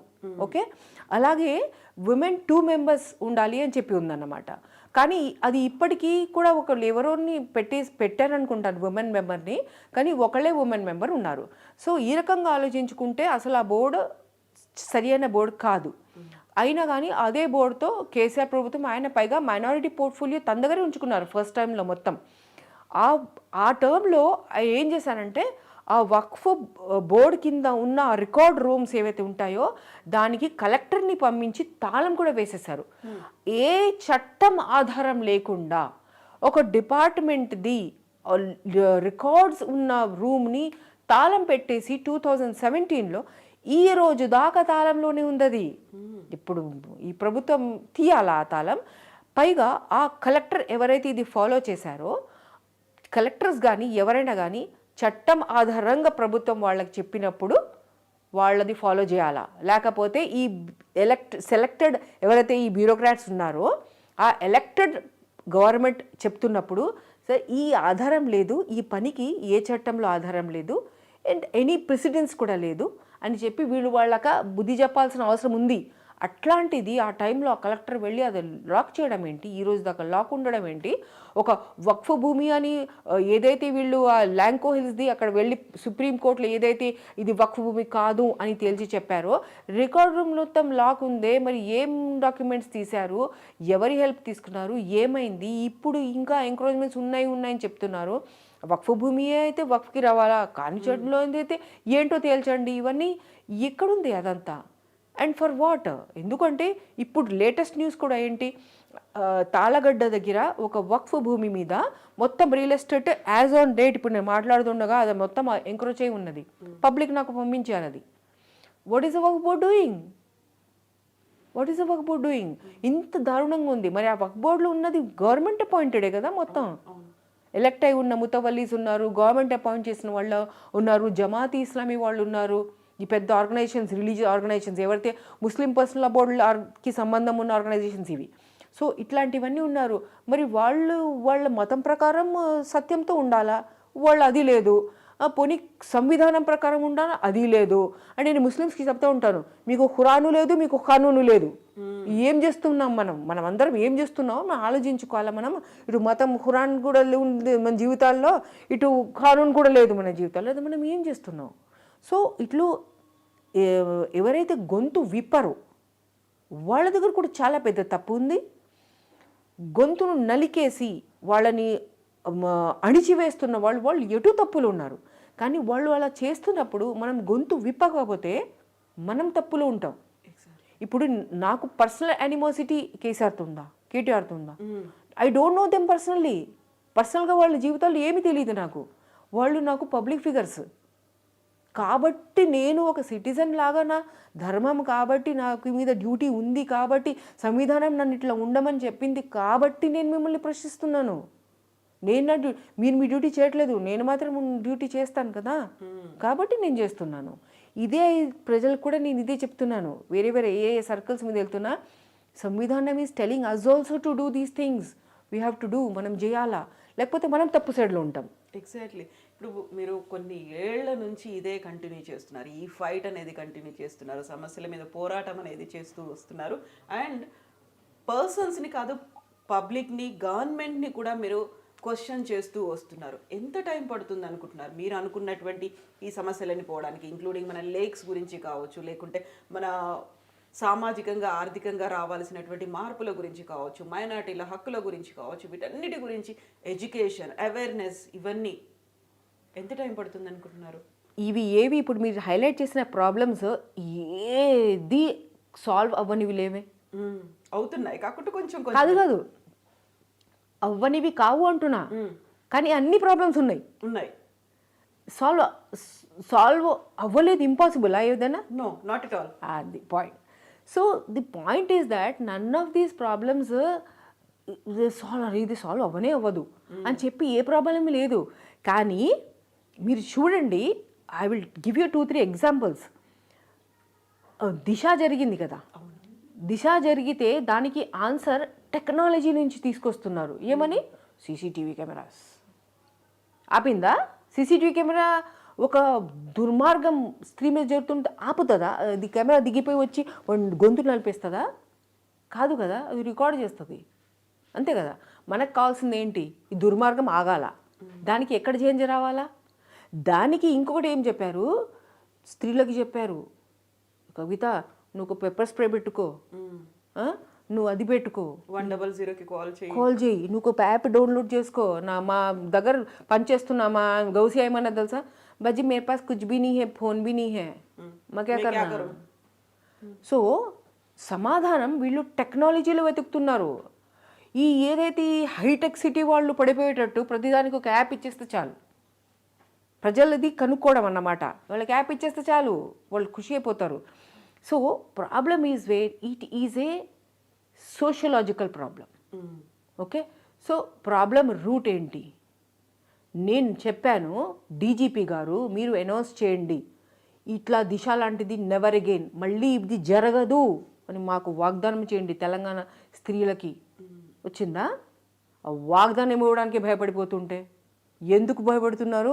ఎందుకంటే వాళ్ళు సొల్యూషన్ కోసం సరి అయిన వాళ్ళని తీసుకోవాలి, అప్రోచ్ అవ్వట్లేదు, అవ్వాలా, ప్రజల నుంచి అడగాల. ప్రజలు మేము ఇది స్లోగన్, ఇప్పుడు ఇంకే స్త్రీకి జరగకూడదు, మా గుండెలు తరుక్కుపోతున్నాయి, ఎవ్వరికి ఇది జరగకూడదు, పసిపాపకి జరగకూడదు, పెద్దవాడికి జరగకూడదు, ఏమేమి సొల్యూషన్స్ మీ థాట్స్ మాకు ఇవ్వండి, ఓపెన్గా ఉన్నా నేను ఇక్కడ. ఇదండి అప్రోచ్. వచ్చిందా? ఎవడ మంత్రి చెప్పిండా ఇట్లాగా? డీజీపీ గారు చెప్పిండా? ఎవడు చెప్పలేదే. కాంట్రాక్ట్ వెళ్ళిపోతుంది ఎవడికో, యాప్ కోసం ఒక కాంట్రాక్టు, యువతలో ఒక సీసీటీవీకి ఒక కాంట్రాక్టు, మెల్లిగా అయిపోతుంది. ప్రజలకి చాలా ప్రాబ్లమ్స్ ఉన్నాయి, ఇదొకటేనా? మెల్లిగా మర్చిపోతారు, కొంచెంసేపు ఊరుకోను. ఇదండి లోపల వాదన, ఇదిలా ఉంటుంది. ఇంకొక ఇంపార్టెంట్ పాయింట్ ఏంటంటే, ఇప్పుడు స్త్రీలకి చెప్పారు నువ్వు ఇది చేయాలా, నువ్వు అది చేయాలా అంటే, ఇప్పుడు స్కూల్ గోయింగ్ కానీ ఇట్లా టీవీఎం కవిత గారు లాంటి వాళ్ళు ఎంప్లాయ్మెంట్ ఉన్న బిజినెస్ మీద, స్త్రీలు ఇప్పుడు మెట్రో ఎక్కుతా, బస్సు ఎక్కుతా, బయటికి నడుచుకుంటూ వెళ్ళదా, ఆ బ్యాగుల్లో నేను మంచిగా ఏం టిఫిన్ బాక్స్ తీసుకెళ్ళాలా, ఏం పుస్తకాలు తీసుకెళ్ళాలా, ఏం చేయాలా, ఇవన్నీ కాదు. ఇప్పుడు మనము మన సెక్యూరిటీ గురించి మన బ్యాగులో ఇప్పుడు మనం పెప్పర్ పెట్టుకోవాలా, అది పెట్టుకోవాలా, మేము ఇది చేసుకోవాలా. స్కూల్ పిల్లలకి తీసుకెళ్ళమని చెప్పారు తెలుసా? కాలేజ్ పిల్లలు చదువు గురించి ఆలోచించాలా, నా రికార్డ్స్ ఏంటి, నా ఇంటర్వ్యూ ఏంటి, నా ఈరోజు ప్రెజెంటేషన్ ఏంటి, ఇది కాదు. నా పెప్పర్ బాటిల్ పెట్టుకున్నారా, వాటర్ బాటిల్ కాదు, pepper spray bottle. What are you doing? ఎవరికి చెప్పాలి డూస్ అండ్ డోంట్స్? ఎవరికి చెప్పాలి చెప్పండి మీరు? మనం ఇద్దరం స్త్రీలు ఇక్కడ మాట్లాడుకుంటాం, స్త్రీలకి చెప్పాలా నువ్వు, లేకపోతే కిరాతకం చేస్తున్న జెంట్స్కి చెప్పాలా? డూస్ అండ్ డోంట్స్ వాళ్ళకు ఉండాలా, మాకు ఉండాలా? ఇంత మైండ్ సెట్ ఇట్లా ఉందండి వీళ్ళది. Plus to tell one very important thing which I hope this Revanth administration must take it up and I will definitely bring it up again because I'm multiple. చూడండి ఏమైంది, పాక్సో కింద జూబ్లీ హిల్స్లో pub దగ్గర ఒక minor అమ్మాయి మీద 5 assault చేశారు, అవునా? అయితే ఈ 5 మీద అందరూ ఏం చెప్పారు, మీడియా రిపోర్ట్స్ అన్నీ ఏం చెప్పినాయి, totally connected to MIM and BRS అని చెప్పారు కదా. ఆ కేసు ఏమైంది? ఆ 5 బెయిల్ వచ్చింది. ఏం చేస్తున్నారు? కమిషనర్ ఆఫ్ పోలీస్ హైదరాబాద్ ఏం వాదన పెట్టారండి మీరు? వాళ్ళు బయటికి వస్తారా? వాళ్ళు ఎవరైతే మీడియా రిపోర్ట్స్ ఏమన్నాయి, it is related to the Waqf chairman అని చెప్పారు, it is related to Mahmood Ali minister అన్నారు. అంటే ఎంఐ బీఆర్ఎస్ అందరు ఇన్వాల్వ్ అయి ఉన్నారు. అండ్ కమిషన్ ఆఫ్ పోలీస్ది ఎంత పెద్ద బాధ్యత ఉండే, బెయిల్ ఎట్లయినా నేను రాకుండా చూడాలి, ఇది పాక్సో యాక్ట్ కింద నేను చెప్పేసి ఎంత స్ట్రాంగ్గా అడ్వకేట్ చేసి వాళ్ళందరూ బెయిల్లో ఉన్నారు. అంటే ఇంకా నడుస్తూనే ఉంటుందా ఇది ఇట్లాగా? ఏం చేస్తున్నాండి వీళ్ళ కమాండ్ కంట్రోల్ సెంటర్ వచ్చినప్పుడు నేను డీజీపీకి గారికి ట్వీట్ చేసిన, మీ కమాండ్ కంట్రోల్ సెంటర్ బంజారాస్ ఇనాగ్రేట్ చేస్తున్నారు, tell me how is it going to help the women of Hyderabad అన్నారు. How is it going to help me? Please tell me. What is the use of this when every kiratakam can happen? It can happen inside, it can happen outside, it can happen with anybody. Cheppandi naaku. So the attitude, the approach of realising, నేను ఎందుకున్నాను ఇక్కడ, ఒకడిని chief మినిస్టర్ని ఖుషి చేయడానికి నేను DGP కూర్చోలేదు కదా, నేను ఒక ఓత్ తీసుకొని ఒక ఐపీఎస్ ఆఫీసర్ నా నా తెలంగాణలో ఉన్న నా ఆడపడుచులకి ఇట్లా అవుతూ ఉంది అంటే నేను ఏడుస్తూ నేను అసలు రాత్రి నాకు నిద్ర రాకూడదు. So true. వీళ్ళు హాయిగా నవ్వుకుంటా ట్యూన్లు తినుకుంటా ఉన్నారు వీళ్ళు. So not even an inch 5 top పార్టీస్కి కనెక్టెడ్ అయి ఉండి వాళ్ళు బెయిల్ మీద వస్తుంటే ఎవడండి కన్నీళ్ళు ఇడిచింది? ఎట్లా వస్తారు వాళ్ళు? like this is so many things happening. Now coming to this is about the woman, which hurts me very badly. Okay. Now second thing is the real estate and the lakes that you are bringing it up. I want to highlight here the recent case that I not won, I lost. Oh. Yes, so that's why I tell you, I've lost many cases. Okay, so not many actually, dispose అయినవి 2-3 ఉన్నాయి, కానీ reserve for order అని పక్కన పెట్టాడో, లేకపోతే దాన్ని అలాగే ఉంచుకుంటా constructions కానివయ్యా ఇక్కడ మేము మేనేజ్ చేస్తాం అని అట్లా, అవి హైకోర్టులోనూ ఉన్నాయి, ఎన్జిటీలో ఉన్నాయి, హ్యూమన్ రైట్స్ కమిషన్లో ఉంది, లోకాయుక్తలో ఉన్నాయి. ఆల్ ద 4 ఇన్స్టిట్యూషన్స్ నా లేక్స్ కేసెస్ అలా పడి ఉన్నాయన్నమాట. సో ఇక్కడ రీసెంట్గా నాది డిస్పోజ్ అయిన కేసు 2 అండి. మామసానికుంట, మేకసానికుంట, బల్కాపూర్ నాలా, నార్సింగి లేక్. ఇవి top most happening place of the Hyderabad అంటే నార్సింగి జంక్షన్. అక్కడ My Home Avatar, who does in know, everybody knows. My Home Avatar జంక్షన్లో, ఇప్పుడు దానికి జంక్షన్ కూడా పేరు పాపం మై హోమ్ అవతార్ జంక్షన్ అని పట్టింది. మై హోమ్ అవతార్ జంక్షన్ ఆ పేరు తీసేయమని చెప్పి నేను లేఖ అయితే కొత్త ప్రభుత్వం రాస్తా. ఎందుకు రాస్తానో అడగాల. ఎందుకు రాస్తానంటే మై హోమ్ అవతార్ అన్నది దాని రోడ్కి ఆపోజిట్గా ఉన్న నోటిఫైడ్ లేక్ ఉంది. లేక్ ఐడి కూడా చెప్తున్నాను 2939. ఆ లేక్ ఐడి నార్సింగి లేక్ 2 అన్న లేక్ లోపల ఏదైతే ఫినిక్స్ కన్స్ట్రక్షన్ స్టార్ట్ చేసేసిందో దాని అవుట్ఫ్లో ఛానల్ మీద మై హోమ్ అవతార్ ఉన్నది. దాని పక్కనే డిఎఫ్ఎల్ మీదనే మన రేవంత్ గారి కేసు నడుస్తుంది. ఆయన కూడా ఫైల్ చేశారు అదే టైంలో. ఓకే, సో అంటే ముఖ్యమంత్రి గారి కేసు. సో ఇప్పుడు ఈ మై హోమ్ అవతార్ ఆపోజిట్గా ఏదైతే ఫినిక్స్ నడుస్తుందో actually in the notified lake లోపల సర్వే ఆఫ్ ఇండియా మ్యాప్ అన్ని మ్యాప్స్ చెప్తున్నాయి అక్కడ లేకుందని. వీళ్ళే 2939 రెవెన్యూ మ్యాప్లో లేదంట. రెవెన్యూ మ్యాప్లో లేదని చెప్పి ఒక ఉన్న లేక్ని మీరు అలా ఇచ్చేస్తారా? ఏంటి సంగతి? దాని తర్వాత ఇప్పుడు ఈ మై హోమ్ అవతార్ ఏదైతే నార్సింగి లేక్ ఉంది కదా, దీనికి లెఫ్ట్ సైడ్న వస్తే బల్కాపూర్ ఛానల్ ఇదంతా వెళ్తూ ఉంది అన్నమాట. లెఫ్ట్ సైడ్ వస్తే ఫ్యూచర్ కిడ్స్ స్కూల్ ఉంది. ఫ్యూచర్ కిడ్స్ స్కూల్ దగ్గర సర్వే నెంబర్ 286 పుప్పల్గూడ విలేజ్, అక్కడ మామసానికుంట ఉంది. బల్కాపూర్ ఛానల్ దాని కిందనే ఉంది. దాని కిందేమో మేకసానికుంట ఉంది.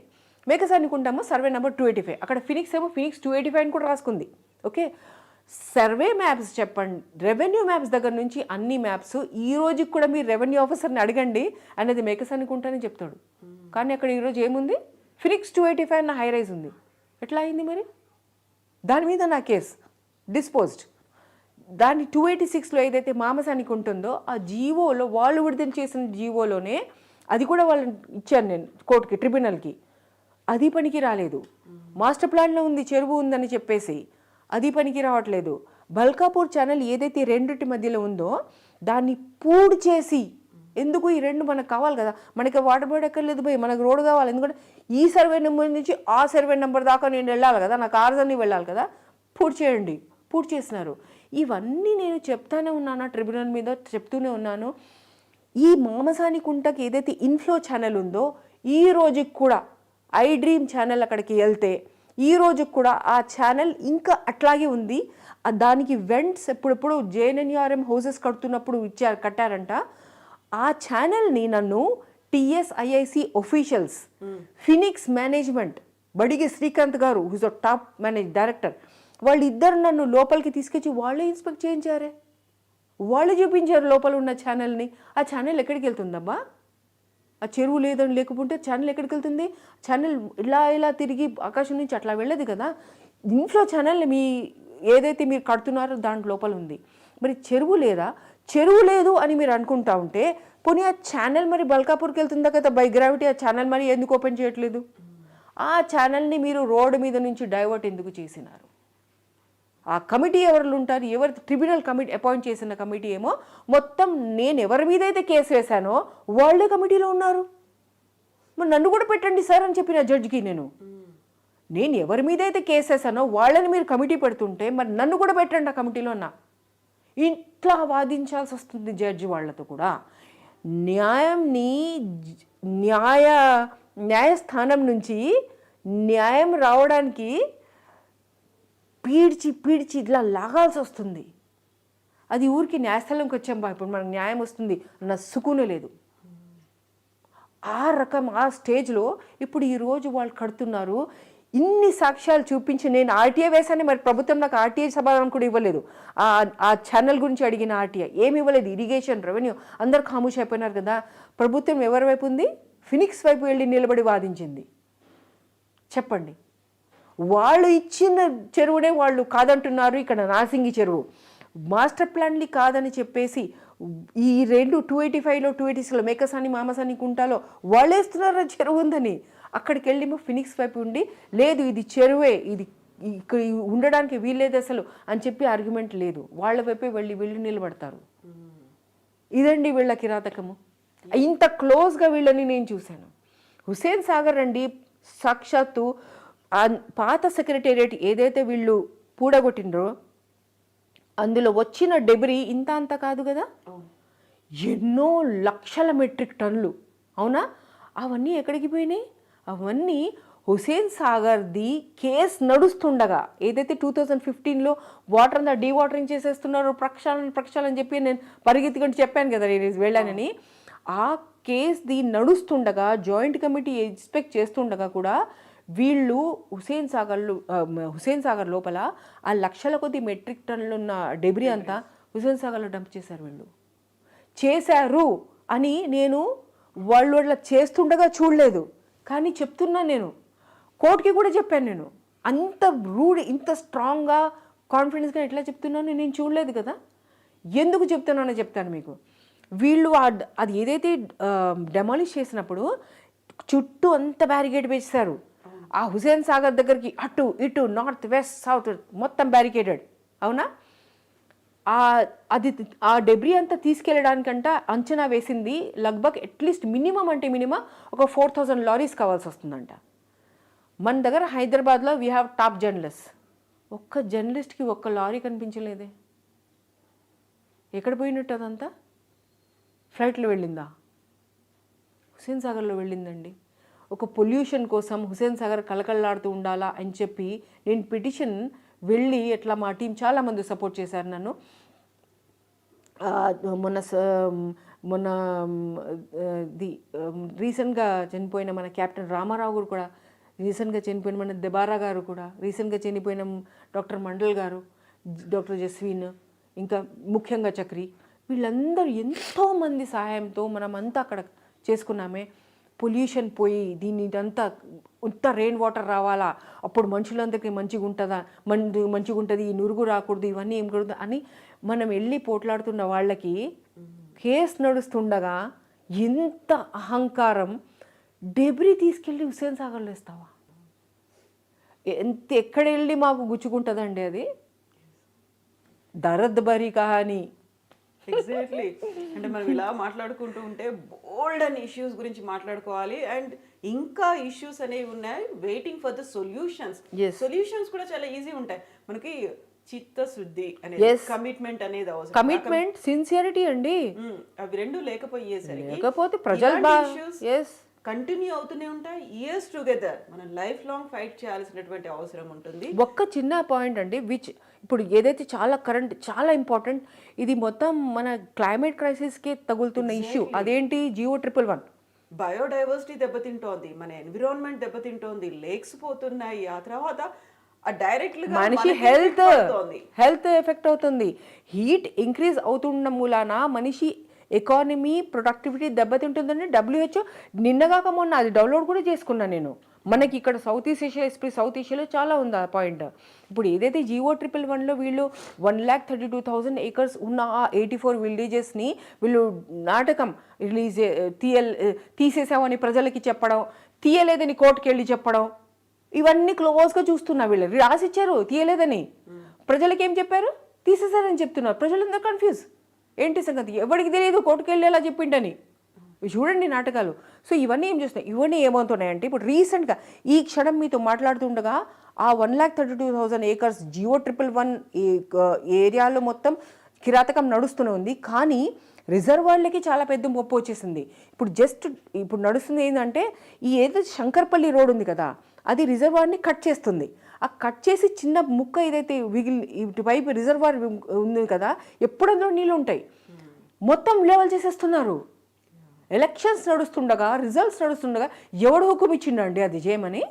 ఇంకోటి తెలుసా మీకు, ఇది ఉస్మాన్ సాగర్ దగ్గర, కింద హిమాయత్ సాగర్ దగ్గర కోత్వాల్ కూడా, ఆ హిమాయత్ సాగర్ ఎఫ్టీఎల్ ఏరియా అది మొత్తం, అందులో ఎక్వేరియా మొత్తం పార్క్ కన్స్ట్రక్షన్ ఉంది, ఇప్పుడు నడుస్తుంది అక్కడ.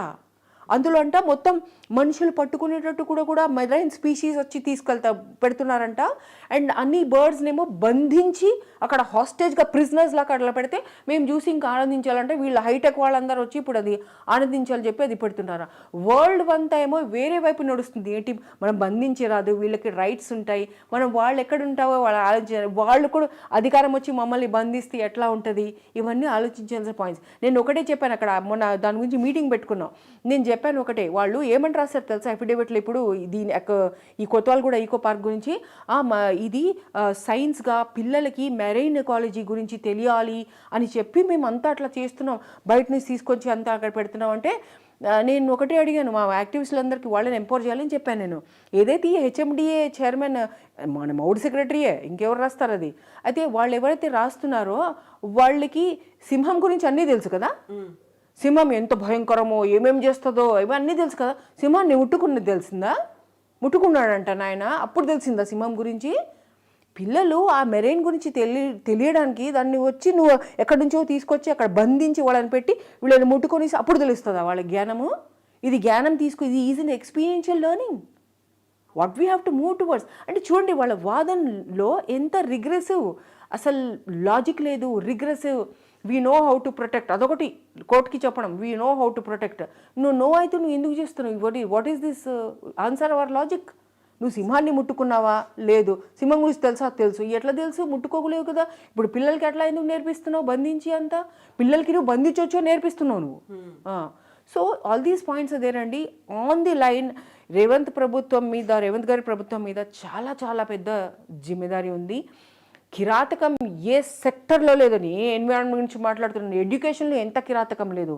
ఆ కమలా నేను అపీల్ చేస్తున్నాను రేవంత్ గారికి మీ ద్వారా, కమలా నెహ్రూ పాలిటెక్నిక్లో ఏదైతే అన్ని ఎయిడెడ్ కోర్సెస్ని వీళ్ళు అన్ఎయిడెడ్గా మార్చేస్తున్నారు కదా, ఫీజులు కట్టుకోవాలని చెప్పి, మొత్తం రివర్స్ కొట్టి ఆ సబితా ఇంద్రారెడ్డి గారు మాట ఇచ్చారు, కేటీఆర్ మాట ఇచ్చారు. ఇన్ని మాటలు ఇచ్చిన తర్వాత కూడా వాళ్ళు అమ్మాయిలందరూ ఇప్పుడు అక్కడ ఫ్యాషన్ టెక్నాలజీ లేదు, కొన్ని ముఖ్యమైన 3-4 కోర్సెస్ని ఇప్పుడైతే మొత్తం వాళ్ళు ఫీజు కింద పెట్టారంట. సో రివర్స్ చేయండి, అండు చేయండి. అది అమ్మాయిలందరినీ అక్కడి నుంచి టాప్ అమ్మాయిలు వచ్చిన ప్లేస్ అది. వాళ్ళందరికీ మళ్ళీ ఏదైతే 7-8 కోర్సెస్ మీరు ఎయిడెడ్గా పెట్టారో అవన్నీ ఎయిడెడ్గా పెట్టండి అని చెప్పి ఈ ఛానల్ నుంచి నేను అపీల్ చేస్తున్నాను. వాళ్ళు చేయని కిరాతకం ఎడ్యుకేషన్ సెక్టర్, ఎంప్లాయ్మెంట్ సెక్టర్లో, ఎన్వైరన్మెంట్ సెక్టర్లో అన్నిటి మీద యుద్ధం ఉండేనండి వీళ్ళది, అన్నిటి మీద యుద్ధం. It was just a corporate government for the corporates by the corporates. అట్లాంటి గవర్నమెంట్ నడిచింది ఇక్కడ. It was just about contracts. ఒక రోడ్డు జూబ్లీ హిల్స్లో మా ఫ్రెండ్స్ చక్రి కూడా చెప్పారు, రోడ్డు మీద రోడ్ వేసేస్తున్నారు వాళ్ళు. ఏంటి అంటే ఎవరికో కాంట్రాక్ట్ ఇచ్చేసారు. ఎవరు చెప్పిండు? వచ్చి ఓల్డ్ సిటీ రోడ్స్ చూడండి మీరు. ఓల్డ్ సిటీ కాదు, ఎక్కడైనా చూడండి మీరు రోడ్స్. ఏదో మెయిన్ దాని మీద పెట్టడం అని చెప్పే కానీ otherwise anywhere even in the main city. ఈయన ఫస్ట్ ఇంకొకటి ఈయన ఎన్ని ఫస్ట్ చేయాలో నాకు అర్థం కావట్లేదు రేవంత్ గారు. రంబల్ స్ట్రిప్స్ అని ఏదైతే తీసుకొచ్చారో ప్రజలు ఏడిచారండి, ఏడుస్తున్నారు. ఇప్పటికీ వాళ్ళు ఏం తీయలేదు, అది నడుములు పోయాయి. ఇంకనేమో my nephew was telling me, కార్లకు ఏం కాలేదని అనుకోకు, వెహికల్స్ పాడైపోయాయంట. దాని గురించి నడుములు మన శాతం ఎక్కువగా 2 వీలర్స్ మీద వెళ్తారండి మన ప్రజలందరూ. వాళ్ళకందరికీ బ్యాగ్స్ ప్రాబ్లం వచ్చాయి, వెహికల్స్ ప్రాబ్లం వచ్చాయి, బస్సుల్లో ప్రాబ్లమ్స్. ఎవరిని అడిగి ఏ సోషల్ స్టడీ కింద వేస్తారండి? ఇది ఒక కాంట్రాక్ట్ కదా ఇది? దాని మీద ఆర్డర్ పెట్టాలా? ఓఆర్ఆర్ మానిటైజ్ చేసింది ఆర్డర్ పెట్టాలా? రేవంత్ గారికి ఎన్ని ఫస్ట్ చేయాలని చెప్పాలో నాకైతే అర్థం కావట్లేదు. కానీ అన్నీ ఫస్ట్గానే చేయాలా మరి? అట్లా ఉంది. ఇప్పుడు మన ఒక ఇన్నోసెంట్, ఒక కామన్ యాక్టివిస్ట్గా, ఒక కామన్ సిటిజన్గా రేవంత్ గారికి ఇవన్నీ మీరు ఫస్ట్గానే చేయాలి అంటే పెద్ద లిస్ట్ ఉంది. కానీ ఇలా ప్రయారిటీ కాదు, అన్నీ ఫస్టే.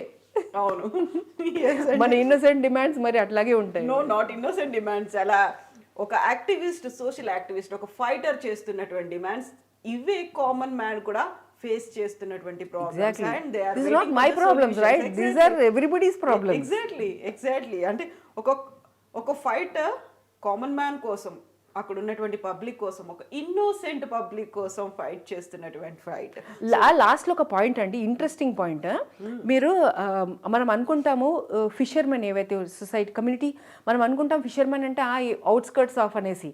కానీ నేను మీకు ఒకటి చెప్తాను, మన ఏదైతే జిహెచ్ఎంసి పరిధి అంటే మెట్రో పరిధిలో ప్రతి చెరువు అండి 2015-16 దాకా నార్త్ జిహెచ్ఎంసిలో మీరు కాప్రా చెరువు తీసుకోండి, మనకి నార్త్ ఈస్ట్లో మీరు రామంతపూర్ చెరువు తీసుకోండి, వెస్ట్లో మల్కం తీసుకోండి, దుర్గం తీసుకోండి, సౌత్లో మీరాని తీసుకోండి, ఏ చెరువు అయినా తీసుకోండి, మీరు ప్రతి చెరువు దగ్గర మీకు ఫిషర్మెన్ సొసైటీ ఉండేది.